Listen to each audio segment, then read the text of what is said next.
How's it going, everybody? We're back on Encouragement Conquers All podcast. We're here to encourage you, to build you up, to let you know that you are a gift. Go to YouTube, see all of our episodes. Go on any of the podcast stations, Apple, Spotify, the whole deal, and check out more of our podcasts. But most importantly, know that guess what? You're here because maybe you're discouraged. You're here because maybe you've heard a message or maybe seen one of the series on my life or have been impacted in the past, or maybe you're a family or friend of this mission, but you're here today to be encouraged, to be built up. And if you haven't listened to the podcast, you can listen to others to find out the 6 areas that we help you to stay encouraged. You know, you can look those up. There's 6 areas. We want you to design a plan for your life. And each one of us can do that by being confident in who we are. And for me, as most of you know, my confidence doesn't come from me. It comes from Him, giving glory to God. And my confidence comes from my family, being able, they're the red carpet. You know, they're red carpet. We don't take care of ourselves to be able to be strong and also take care of those that we're committed to, our family or our friendships that we're dedicated to. We will be in trouble. And we brought on a guest because maybe you are in trouble. You know, I hear this all the time. I don't know about this. It's never happened to me. So I'm sure people are like, oh, you have signs that you're burning out. But for me, like when I'm like feeling like I need to retire, that's when I refire. But I know there are a lot of young adults, young people that have gone through burnout. And I know there's a lot of family members, mothers, fathers, people that go through significant burnout. And I know that why and what I think burnout comes, but there's a young lady that we're going to have on here. She has spent 15 years in the entrepreneurial field. Her name's Julie B. And Julie B has solidified a reputation as a dynamic consultant, a riveting speaker, and a leader who sheds light on the darker side of business ownership. She has a knack for transforming businesses from ground up, whether it's in the workplace, the cultures, or empowering leaders. Her influence proves game-changing for those who collaborate with her. Okay, so her focus is helping us not to burn out. All right, Julie B, you're already here. I was just on the lawnmower, mowing the lawn, like you said, and that actually is one of the ways I don't burn out. I mow lots of lawns, and that's what keeps me going. I love mowing the lawn because it's at least something that I can get accomplished. So, Julie, great to have you on. Justin, thanks for having me today. I'm really excited to be here and to dig into this topic. Yeah, so share with me, you shared a little before the program about, burnout, has come, you ran a business and you continue to be in the entrepreneurial field running businesses. And that's where burnout happened for you. Share a little bit about that. Back in August 2021, I woke up one morning and I was having a lot of symptoms that looked like a heart attack. And Wow. went to the emergency room, found out it was a panic attack. Wow. And I mean, I'm talking high blood pressure, sweating, nausea, all of the, a lot of the symptoms women have. And the cardiologist basically told me my heart was fine, that I had a panic attack and that I needed to take a vacation and do less. Leaving the hospital that day, I knew that I needed to figure that out. But when you're in the state of burnout, being told to do less and to take a vacation is really hard to turn around and do that. And ultimately, I did a bunch of research and there wasn't really very many resources for business owners, even though the stats support that at least half of us are walking around burned out at any given time. There wasn't a book, there wasn't a course, there wasn't just one guide. And so that is where the book that I wrote, Burned, was born, because I felt called to create the resource for business owners. That's great. And I think it's something that people go through. And I like to encourage you, because that's what this is about. Look, at the end of the day, to not get burned out, I'm sure through your studies and through your research, you found out a lot about this. One has probably to do with relationships. How do relationships help us not be burned out? And how can relationships kind of burn us out? So relationships, they're very correct there, Justin. They can be a double-edged sword. One, I do believe that a support network of people who are similar what you do or what you're experiencing is crucial. So if you are a business owner, you have got to have a support network of other business owners. And it doesn't have to be a lot. It can be one or two. But the key is that you have to be able to talk with them about the good things and the bad things. And you've got to be willing to be vulnerable.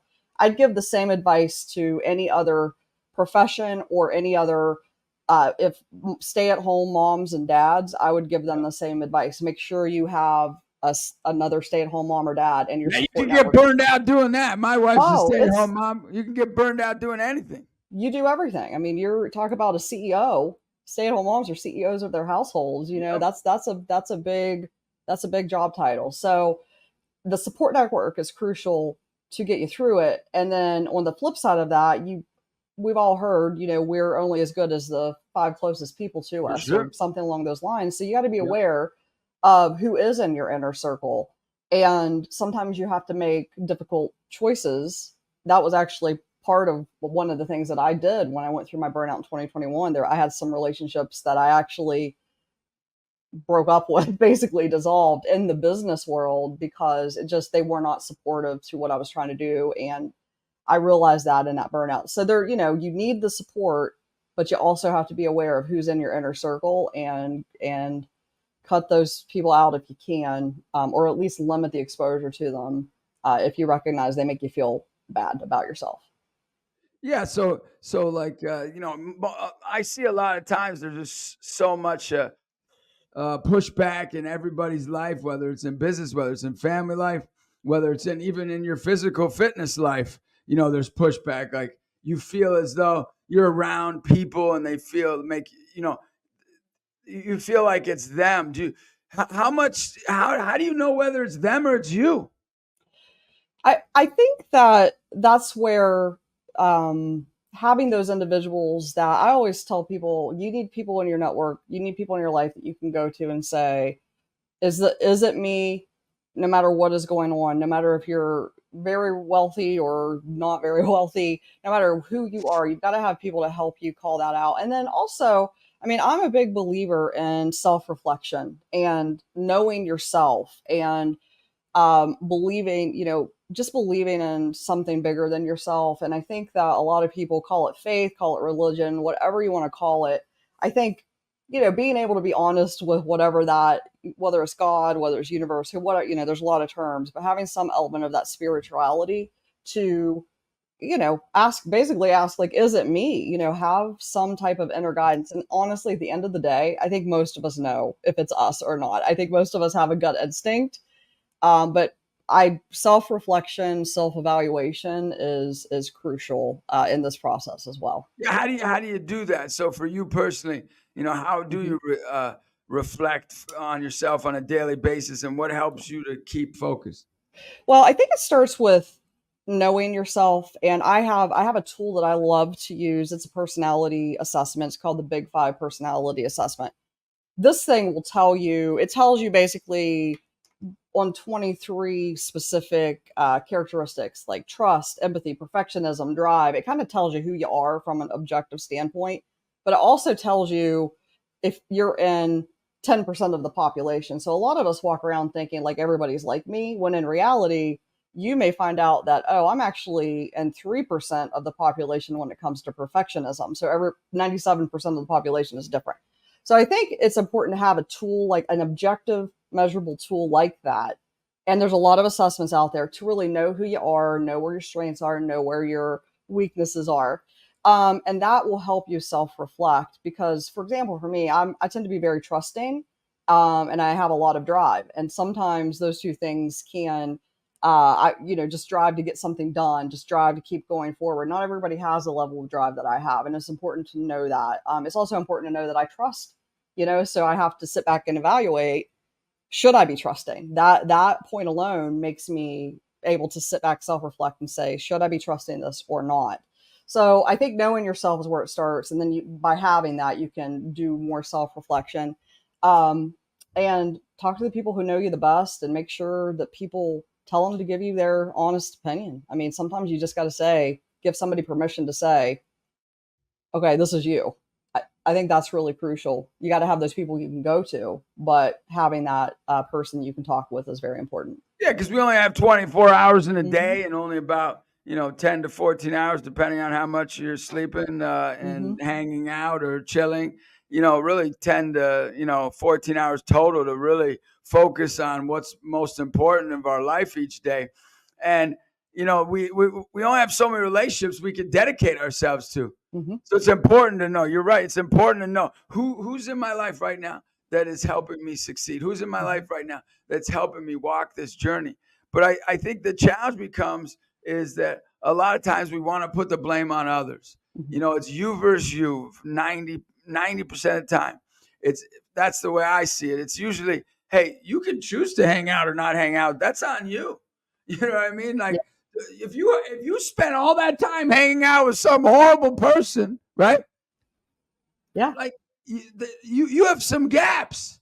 Yeah. You have, and to stay encouraged, you're right. We have to do a self analyzation on ourselves and know, hey, where are our gaps so we don't hang out with people that are going to lead us the wrong way. And I've done it myself. Mm-hmm. I had a time in my life, you've got people that you're like, oh, I trust them. They're going to work with you. And they bail on you like Mm-hmm. this. And they just never talk to you again. Mm-hmm. And I've had other people that I've had to say, hey, this isn't the best relationship. I've got to get out of that relationship. And maybe somebody's in that place right now, and this is a Mm-hmm. great chance for them to get out of a relationship or to realize this is the right person to walk with. Yeah. Okay, so what would you say burnout? What have you learned from your studies? Why does burnout come?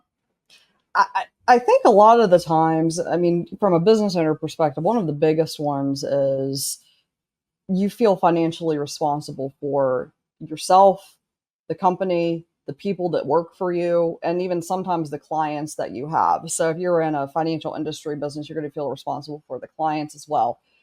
A lot of people walk around and they feel responsible for one thing. It's their personal financial position, but business owners are carrying at least three, sometimes four. So that's a huge one. The other, sometimes I think it's just simply there is a shame or guilt or failure feeling that comes along with admitting that we're burned out or admitting that we need help. So sometimes it also comes down to simply getting over ourselves and getting over our own ego and seeking out the help that we need to deal with whatever problem it is that we are dealing with, whether it's in business, whether it's a mental health situation or home or whatever it is. Being able to admit there's a problem is probably the hardest step, the thing is you can't really fix it until you admit that there's something you need to fix. So I think that we're more hesitant to do that.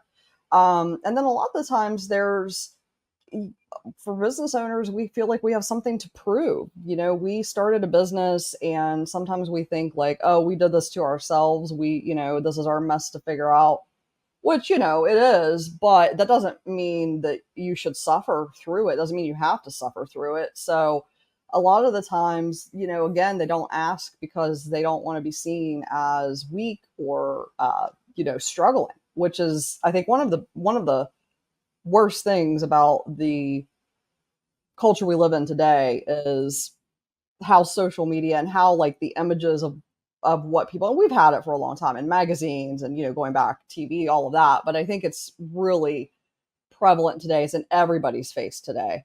And seeing what somebody is doing and seeing how successful they appear on Instagram can really make someone who's struggling hesitant to say something. There's a lot of guilt there. There's a lot of, why can't I figure it out like that person has, and the reality is that's not reality. So that's what I always tell people is like, that's not reality. You're seeing the best of when you're looking at social media. Yeah. So what you say is burnout comes, through all the hats that you wear, and Mm-hmm. burnout comes from your own guilt or insecurity of who you are. For me, I say, you know, uh, ego, and I got this from Ken Blanchard, who's one of the great business leaders. He says ego is edging God out, and true ego is exalting God only. That's what Ken Blanchard says. He's one of the greatest business leaders Mm-hmm. of all time, and he says that because he says we get into these businesses and we think it's about us. Mm-hmm. We get into this leadership, we think it's about me, me, me, me, me. What he's saying is, no, there's something greater than you. and there's something greater than you, and not like, hey, I'm responsible for taking care of everybody. Sometimes you can in your business, sometimes you can't, depending on where you're at, and you have to make those tough decisions. Yeah. But what he's saying is that we need to have someone hold us accountable, to know that we're good, to know that we matter, to know that we have purpose, to know that guess what? What's most important for us is to truly know that our purpose is more important than our success. And I think that's why most business leaders, get hung up. I fail every year and I succeed every year, and I could admit that. But that dodoesn't change my purpose. We have a weird relationship with success in our Yeah. culture, I think. Oh yeah. I mean, the 100%. reality is, you look at any sport, okay, baseball, basketball, whatever. One of the best quotes I've seen was when Michael Jordan said, "Why would I be worried about a shot that I haven't even taken yet?" And I think, if a baseball player bats, if they batted 500, which would be 50%, they would Never be happened. never happen. So people are happy if they're batting 200 something. So you got to look at, like, you got to take a lot of swings to have a handful of wins. And in business, and probably, I mean, in life as well, I think you're going to fail more than you win. And it's the wins. You got to take those swings. You got to strike out. You got to, hit a fly ball out of bounds or miss a free throw in order to achieve any type of greatness. You got to fail. So I believe in, like, fail as fast as you can, get to the failure so you can learn something and then move And on failure from is that. learning. I Yeah. always love Hmm. that. Failure is learning. And Yeah. look, the big thing is that, like, burnout, I've seen with a lot of the colleagues that I've worked with, because I never, sure, I run an organization and run a couple organizations, but I'm not the leader. We're the leaders. And I think we want to, like, really think that we're more than we really are. You know, I'm a puff of smoke. I'm going to be here one day and gone the next. You know what I mean? Like, not that's not a dream. Like, people are like, oh, that's discouraging. Well, Yeah. if you think you're more than what you really are, it's discouraging. But it's actually encouraging to know that, hey, we're in this together, Julie, and I'm Hmm. glad you're in my life today, and that we could talk. And I look at these conversations as like, hey, we're in this together. Yeah. So what's different now than in 2021 for you? Like, what's the perspective you have now that you wish you had then, that you learned? I'll tell you the biggest thing, and it goes back a little bit to success. I redefined what success looked like for me, and I made myself do it outside of finances. So, Amen. um, and you can have a financial goal as a goal, but if that's your Yes. only Yes, you indicator can. of success, you're never going to feel successful. You're never going to feel like you've reached, where you want to reach. So, So what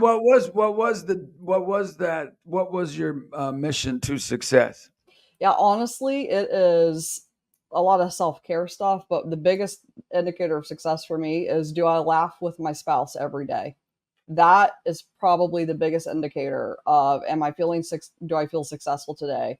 And then also, do I have am I leaving, am I impacting people positively that I interact with? So this conversation we're having, Justin, I hope you walk away with, some positive vibes, some good feelings. That's kind of how I want everybody to feel, that way, that I impact. And that's really it. I mean, So those two basically, things. you want to laugh, and you want to be Yeah. positive with people. I want to laugh. I want to when I die, I want people to remember me as someone who accepted and who would help and, you know, give the shirt off my back if I needed to help somebody get through a Beautiful. hard time, and to also build people up when they're having Well, all I the want good to times. encourage you, Julie. I want to encourage. I just want to say one thing, just if I can, if you don't mind. Like, Mhm. I think you're the person you are, from my perspective, because you have struggled, and that struggle has made you care about humans different than other people. Would you agree with that? Absolutely. Yes. Yes. I'm a better person now than I was even 5 years ago. Yeah. I think that's also an indicator you're going in the right direction if you feel like you're a better human than you were, even last year. I feel like just every day, just a little bit better is the goal for me. Yeah, and for me, like it's similar. Like I had a movie on HBO all my life. I had another series. I got a new series coming out. But every one of those, I got praised like I didn't deserve to be praised. Mm-hmm. And every one of those, I got rejected like you wouldn't believe. Like nobody should get rejected. Mm-hmm. But guess what? I will tell you, if I were to choose, and I don't want more rejection, so please, I don't need more, but I'm not looking for more here, all right? But I will honestly say, if I had to choose, I would have taken the rejection over the praise. Does that make sense to you? And why do you think that is? It does, but why is that the case for you? Because it's made me sensitive to people's suffering. It's made me really like, I'll go to the grocery store and I don't see that person as like a project. I see that person as like that human being was meant to be in my life today for a reason, no matter what their belief system is, that I'm here to hug them and high five them and tell them that they're amazing and that and I was that person, but not in the depth, length, and breadth. And I think if I was so praised, I would have gotten distracted in the praise because I believe only one's meant to be truly praised, and it's not me. I'm no better than anybody else. I'm no worse than anybody. I'm not, this is no self-deprecation. I know I have gifts. I know I have talents. So for me, that rejection it gave me rocket fuel Yeah. that I never ever want to pass somebody on the road and go, I don't care about you. It's everybody is dealing with something. You never really know, and that's kind of the perspective that I've gotten is knowing how much I kept to myself when I was going through some of the struggles that I'm going through as a business, and getting on the other side of this and just being very open with people I talk to and people I trust. There of course is some filtering and some levels of trust there. Of I've got to make course. sure I can trust them, but just being able to be very open, and it's actually very refreshing when I share something that I'm struggling with, and a business owner comes back to me and says, you know what, I'm dealing with that too. I just, I didn't want to say anything. And then it just opens up a conversation to help both of us, deal with the struggle. But it's amazing. There's three phrases. It's amazing how much the phrase is thank you, I appreciate you, and you're doing a good job. It's amazing how one of those three phrases said very pointedly to someone during the day can change their life. I make it a point, like if I'm checking out at a grocery store, to look the person in the eye and thank them. Or if somebody at, a department store like Lowe's does something for me, I make it a point to really say and really, really have that moment of, I really appreciate the work you did for me. Like something very simple like that. It's amazing You're how right. much that can change somebody's day. And I think if we had more people saying that to each other, this world would be a lot better of a place. Yeah, oh, I agree.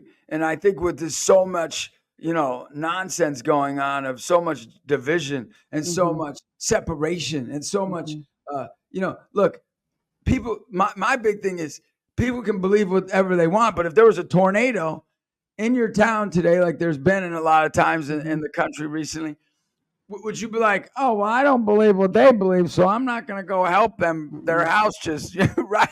Yeah. That's just ludicrous, Yeah. right? I grew up in a small town in West Virginia, Oh, and wow, West Virginia. there was a lot of, you were either one or the other religion. You were either Catholic or Protestant, basically. And there was a lot of division in terms of politics as well. But the thing that I learned is how important community really is. And that is why I'm so passionate about business owners. We are the ones that make a local community run. I mean, we're the ones that donate to the T-ball teams and the, school fairs that need money, or the local festivals that need sponsors. We're the ones that Yep, show the up. schools, the churches, Yeah. community centers, everything. Yeah. The small business, if they're not around, we're in trouble.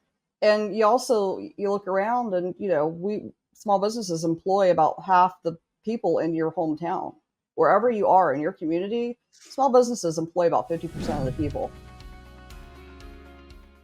How's it going? It's Justin Fatica, and I can tell you I'm so thankful for your encouraging messages and engagement and joining us for our videos that we hope are bringing you encouragement when you need it most. Now, before you go, I want to tell you about some exciting news. Since I was 19 years old, it's my dream to build facilities for kids. Well, that dream is happening. It's a place where young people and their families can relax, socialize, work out, be encouraged, that they can make a difference in somebody's life every day or have their lives be impacted. That's where we need you. We need you to ask yourself if you'd like to help us to break ground. You can be a part of this mission within less than 1 year. But if we don't have help, we can't do this. Now, I know right now there are a lot of people struggling, but we're just looking for pocket change, a rainy day fund, or to connect us with partners who can help make this dream a reality. We want every single kid and every single family to know they're amazing. And it starts with you. Please like, share, and subscribe to our content so we can keep you updated, so you can keep us going. And together, remember, we are making a lasting impact. Thank you for your generosity. Thank you for your support.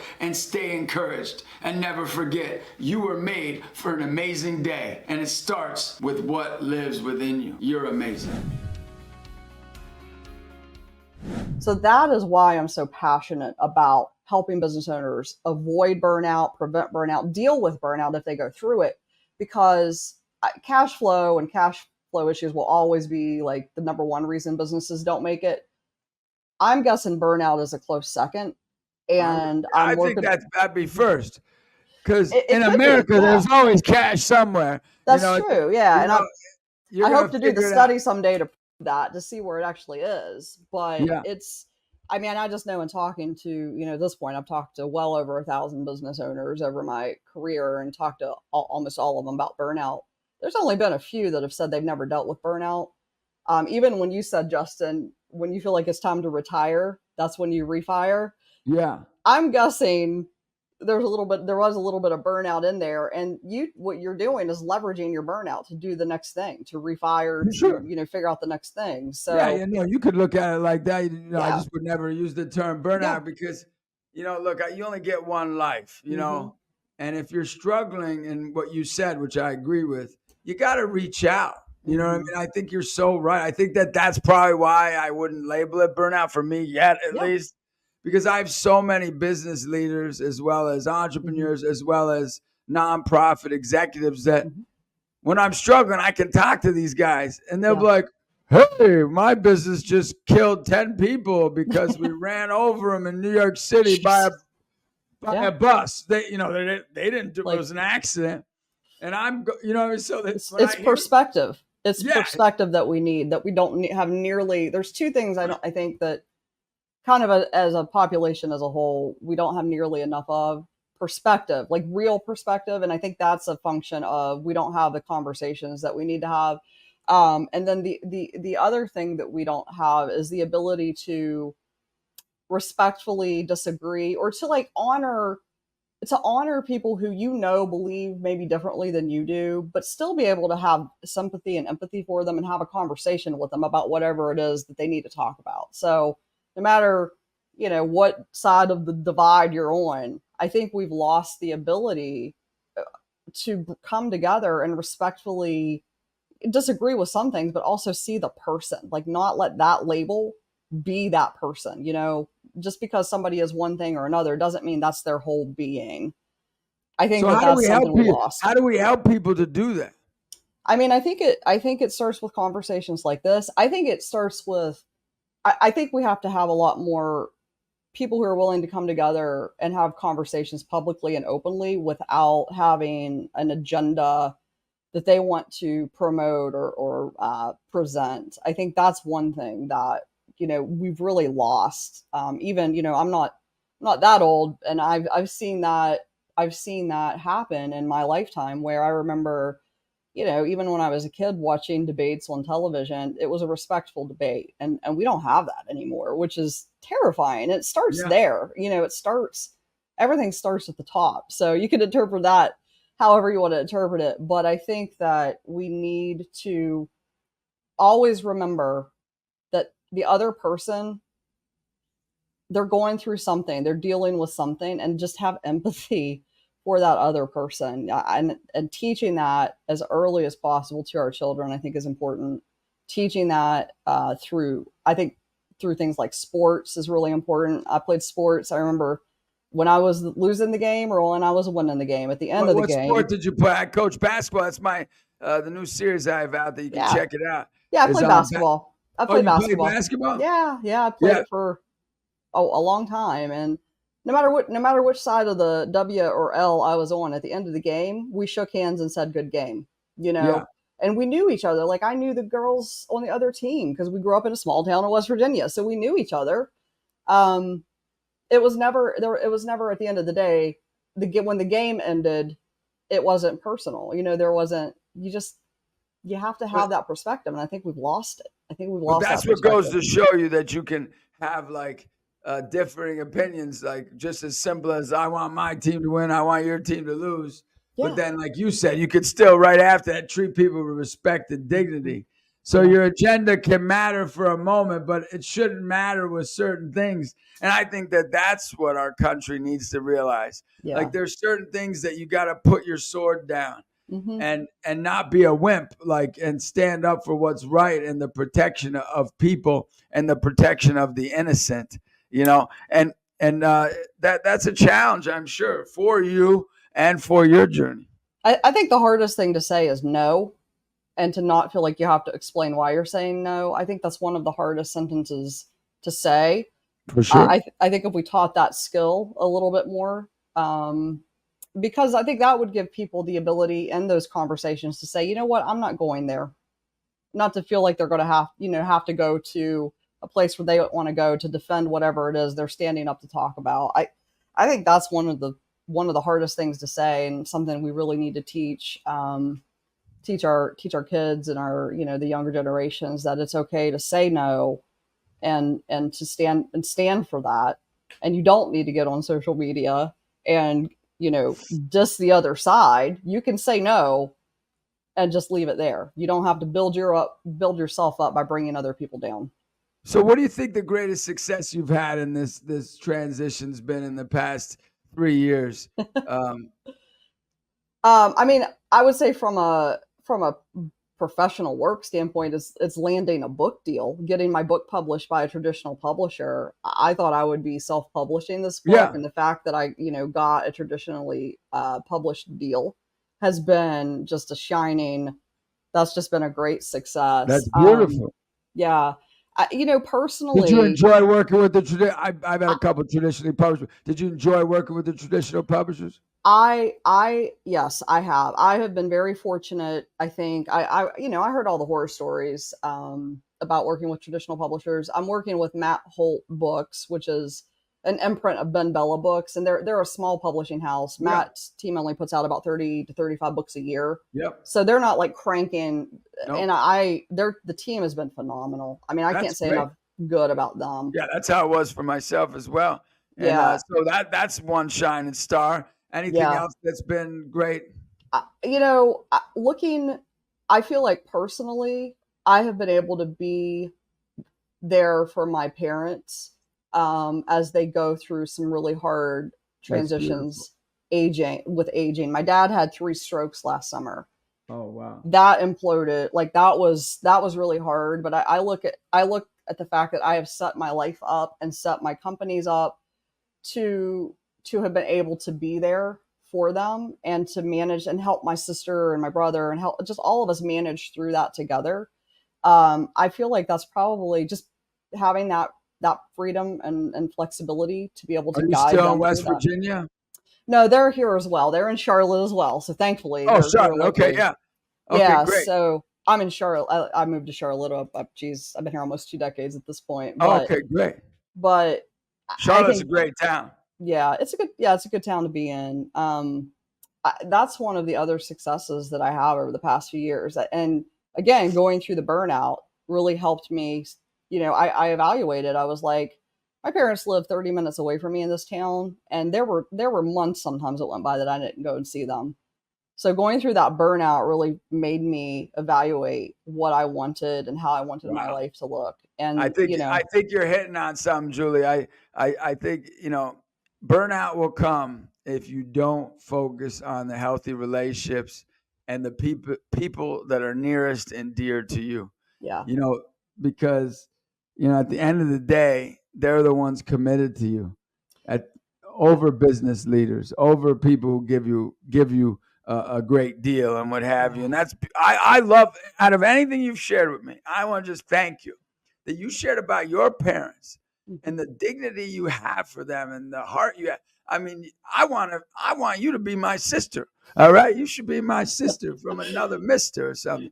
No, honestly, because that's just precious. Yeah. You can tell my brother and sister that I'm the youngest, the baby in the Oh family. yeah, they torture you. I'm the baby too. So, I'm a so tortured baby. I mean, it was, yeah, and I'm proud of that, because during that time, I mean, I finally learned how to say, "Yo, I'm an adult, sis, bubs. I'm a grown up here too. My voice is, y'all, you got to listen to me here."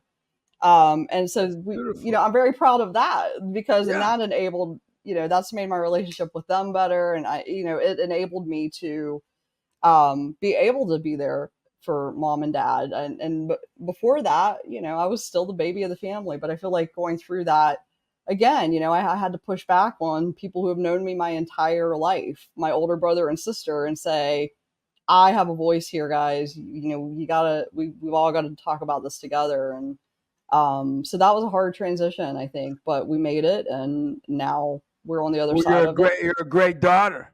Yeah, that's what I want. That's when I Is that what again. your parents say about you? Yes, they have told me many times. My mom still sends me cards in the mail, and she'll write Oh, notes out, and that's it's precious. usually, "You're a great daughter. Thank you for everything you do. We're so proud of you." Usually the summary. So I feel very blessed to have the parents that I have and to have the family that I have. It's not without challenges. All families Oh, of come with that, course. but But it's like, so I've had a 25-year experience of being an entrepreneur where my dream is to build gyms, right, for kids. I've never even built one yet. I'm still, which for me, that's so much fun. yeah. Like, because I hope it goes like 50 years or something, like, and so, because Well, then when it happens, I can be like, oh, well, yeah, you're gonna be we're like, winning. and then the next day you're gonna be like, "What's next?" Yeah, pretty much, pretty much. But Yeah, pretty much. But my point is this: is that I wouldn't be okay saying to you right now, I'm a bad dad. Like I couldn't get excited about that. I yeah, couldn't get excited if I'm a bad husband, or hopefully I do my very best at what matters. I think burnout happens, Julie, because people's perspectives are on the wrong things and their priorities are on the wrong mhm, things. You know, yeah. you know, and That's a lot of there's a lack of, I call it, work life harmony instead of balance, because there are going to be some times when your business yeah, just gets more of you than your family does, but yeah. hopefully there's some harmony in there, that where what you want is your life to get, your personal life matters to get an equal part of you. It just may not be, 10 hours here, 10 hours there. It might be, it just depends on the season and the day and all of that. And so that's the thing. I think that work and life are so integrated these days. It's hard to have balance. And balance, just to me, indicates you're constantly moving a weight off of one side of the scale to get it balanced on the other, and that's stressful by itself. So I really encourage people to look at it more of like integrating and finding just that harmony, finding that peace where you're like, I feel like I've been a good partner, a good daughter, a good sister, good brother, good father, wife, husband, mother, all of those labels we live by, Yeah. figuring out how to do that. Because at the end Yeah. of the So day, that's what matters. I was just, because we were talking, I just texted my son, not to be rude. I hate texting during anything because it's so rude, but I like to be authentic about it. I was like, hey, come back. We got to go to lunch. Because you inspired, Julie, you inspired me so much. I was like, Good. Man, I got to hang out with my son. Because my son and my daughter and my three youngest sons, the Rough Riders, I call, they are my inspiration. They like, I am so thankful, that I was able to have 5 kids. And I'm so thankful that this podcast, we're talking about if you're not going to get burned out. Look, you're going to get burned out if you don't get your priorities straight. Yeah. And, and I know you talk about that, and I like what you're sharing is there is sometimes like, and it's like that for me, that I'm 110% in on serving and caring for people outside the family. But it's no reason that I shouldn't be thinking about them and finding ways to write to them and finding ways to connect with them. And you, Julie, have done that and found that out. And I think personally, if I were to say from my perspective, that you learned how important your mom and dad are through this process. If every person in the country could find out, if they're listening right now, my mom and dad are so important, they're going to call them right now and tell them how important they are. I want to spend time with them. The world will be changed. And again, some families, sometimes it's hard to have those conversations. Yes. And honestly, I go back to what I said a little earlier. Thank you. I appreciate everything you've done for me. And you did and you continue to do a great job. I mean, if you're struggling for what to say to somebody you love, even if saying I love you is too hard, you could say those 3 things and make their entire day, their week, maybe even their month, So it's those three statements. I think if all of us said just one of those, a lot more to the people, especially the people we care about. I mean, they should be hearing that, but just say that to them, pick them up, call them, say it to them. And if you can't say it, write it, send it in a text message. There's a lot of ways. That's the one blessing about how we live today is it's easy. Like you sent your son a text. It's easy to take a second and send somebody a text message if you're uncomfortable saying the words out loud. I get that. So I guess in closing, I'd like you to answer 3 questions for me. You could say no, because I know you're good at that now. And so the first question is, what's the greatest challenge you've ever been through in your life? I honestly, I would say coming out to my mom and dad when I was, I'm gay. So coming out to them when I was 20 was probably the hardest thing I've ever done. Well, I want you to know that I thank you for sharing that, and that you know that I love you no matter what, and I'm so thankful for you. And Julie, you're Julie. I don't, look at as most people don't look at. Hey, and I would even, in the worldly sense, disagree in some ways. Yeah. But guess what, Julie? That does not change that you've impacted my life. You're a gift in my life. Everybody has a value. Everybody has value. Everybody's life is valuable. And I think we got to if we drop the labels or don't assume things about people because of labels. It'd be a better place. And I want to ask you a question. I don't know if you don't mind. Yeah. The next question, by the way, is what's helped you through that? Because that is it is a challenge, no matter how ever anybody looks at it. It is a challenge. That I said that I didn't agree with you in all ways. Does that change that? Does that change the way you look at my love for you? No, not at all. I've lived it my whole life, and I think that's one of the reasons I have the perspectives I have is because there have been some things said to me throughout my life, and that have been really hard. But I try not to judge people based on. I believe there's a book that says there's only really one judge. So and you're right. It's not my place to judge, and I try to understand that. Just people. Everybody comes from a different place, and I really work hard to try to understand other people's perspectives to give me perspective. Yeah, and that's what I'm trying to do on Encouragement Conquers All. So you actually helped with the whole what my goal is that people come on from all different backgrounds, right? And we help the world to be able to have conversation. We Mhm. help the world to have dialogue, though people believe different things. Mhm. And if we can do that, that's what's going to change the world, don't you think, Julie? Yeah, yeah. I think we've got to be able to be in a room and have respectful conversations with people who look different than us, have different, just do different things differently than we do, and Yeah. don't believe the same things we do in order to change the world. And what, if you don't mind me asking, what helped you through that? You came out to your mom and dad, Yeah. like, this is where you're headed. This is what you chose to do. What helped you most? What would be the most surprising part or something that people might not understand that helped you? Well, one, I would say it taught me.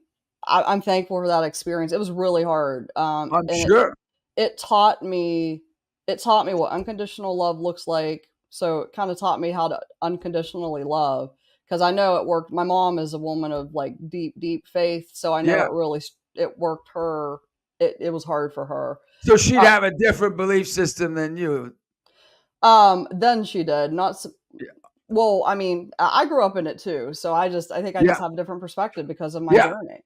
Yeah. For sure. Um, but the other thing it taught me is about how to build support networks. I mean, I had to build there for a little while in college. I mean, I had to build a second family because Wow. my family was they still loved me, but it was one of those things where I had to create some distance for a little while from my Oh, family. wow. Okay. So I mean, my mom would tell me she would say it would just come out of her mouth that you're going to hell. I mean, Oh, wow. all Yeah. this Yeah. horrible thing to hear from one Oh, of the people you oh, love for the sure. most. For So sure. I had to distance myself from that. And it taught me how to build a support network and the importance of building that support network early on, because if I needed to go to the emergency room for something, my friend took me, not my parents, Oh, at wow. those early Wow. ages. So Yeah. So how can we do better at this? Like, just because somebody has a different belief system, that you can still because like, for me, like, I'm like, I don't gotta agree with you to think that you yeah, impacted my life and I want to go yeah. hang out with you and be my friend. I think you just listen, listen and try not to jump to judgment, or uh, try not to, I think trying to change somebody's belief system is really hard, and I don't think you can do that unless you.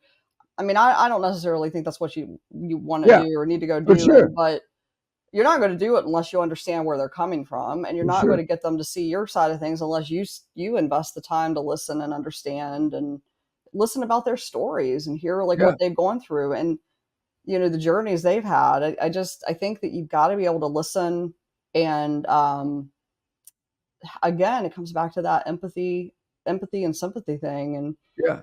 you don't know what somebody's story is unless you ask For and sure. until they tell you. So I And feel like listening is a big part of it. And out of all the podcasts I've had, I want you to know that I'm very thankful for this today, Yeah. because, like, my whole purpose is to let people know, like, my mission statement is life, to be grateful, to love Jesus first, and to love others no matter what. And Yeah. and let me tell you something.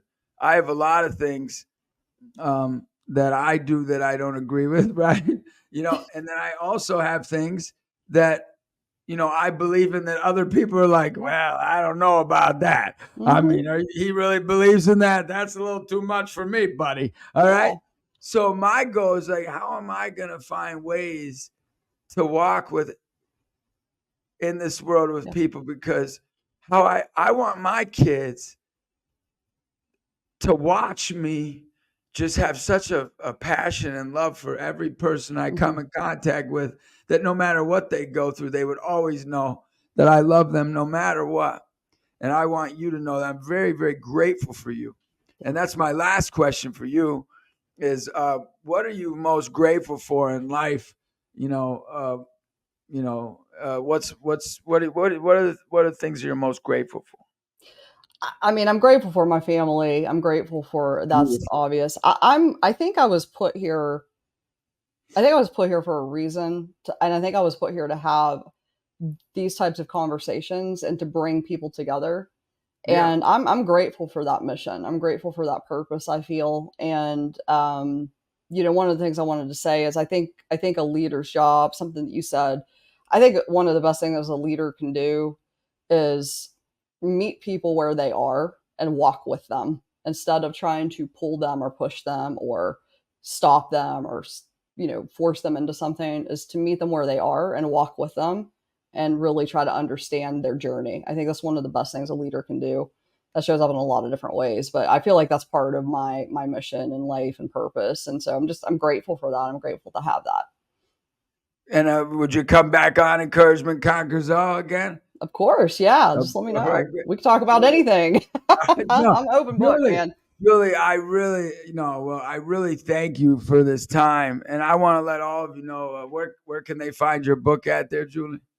Yeah, anywhere you buy books. So Amazon, Barnes and Noble, Target, any online resources, and all of my handles and my website is thejulieb.com or just thejulieb on social if you want to follow me. So I primarily talk about business, but I'm happy to talk with anybody about any of the conversations on here today. So just reach out.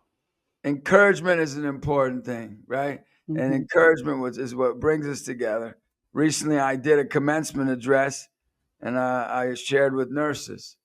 And I shared with them, I just said, I want you to know nurses are the most encouraging people.